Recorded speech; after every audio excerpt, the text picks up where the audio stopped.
Assalamualaikum warahmatullahi wabarakatuh. Perkenalkan, nama saya Riko Adrian Maulana dari kelas TI 22B2. Di sini saya akan menjelaskan materi analisa kebutuhan sistem pada pertemuan pertama.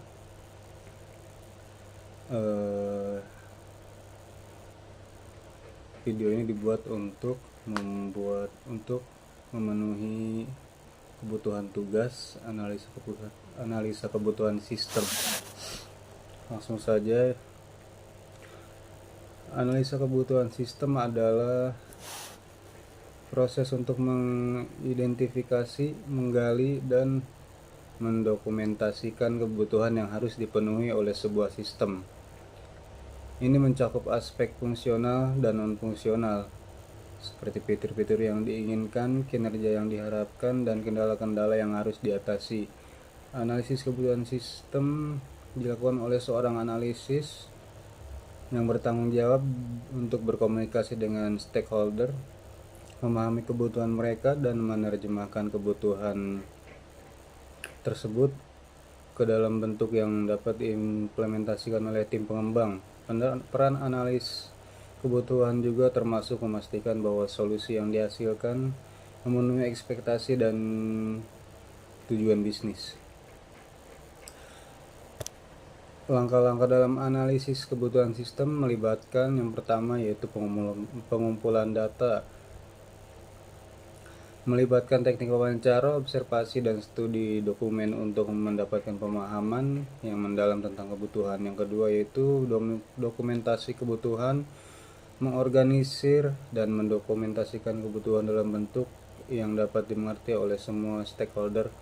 Yang ketiga yaitu verifikasi dan validasi kebutuhan, yaitu memastikan bahwa kebutuhan yang terdokumentasi adalah akurat, konsisten, dan dapat diukur.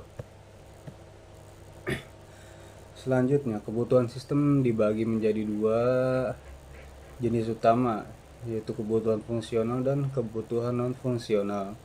Kebutuhan fungsional berkaitan dengan fitur dan fungsi sistem yang diharapkan oleh pengguna, sedangkan kebutuhan non-fungsional melibatkan aspek-aspek seperti kinerja, keamanan, dan keandalan sistem.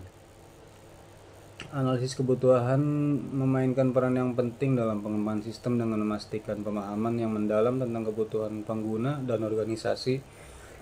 Hal ini membantu dalam memastikan kesesuaian dengan tujuan bisnis, mencegah kesalahan dan perubahan yang mahal, mendukung pengambilan keputusan yang informatif, dan mengurangi risiko proyek. Langkah-langkah dalam analisis kebutuhan meliputi pendefinisian lingkup proyek, identifikasi stakeholder, pengumpulan informasi, analisis informasi, pemodelan proses bisnis, identifikasi kebutuhan fungsional dan non-fungsional, validasi dan verifikasi, dokumentasi kebutuhan, pengolahan perubahan kebutuhan, dan pemantauan serta pemeliharaan kebutuhan selama siklus pengembangan. Cukup sekian dari saya. Terima kasih. Wassalamualaikum warahmatullahi wabarakatuh.